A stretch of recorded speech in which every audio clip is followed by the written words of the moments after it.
হচ্ছে আমাদের পিঠা, এই যে হচ্ছে এটা সই পিঠা, এটা শিরিষ পিঠা। ভালো মতন দেখাই আমি, এই যে শিরিষ পিঠা, বলে শিরিষ পিঠা, এটাকে বলে সোয়াই পিঠা। কালারটা দেখা, এই যে কালার, এটা হচ্ছে কালার,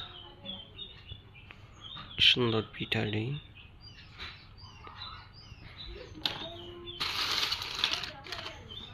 যে শিরিষ পিঠা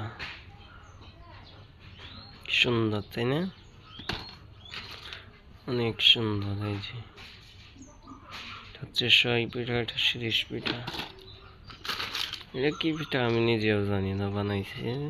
তো আপনার জানলে অবশ্যই কমেন্টে জানাইবেন।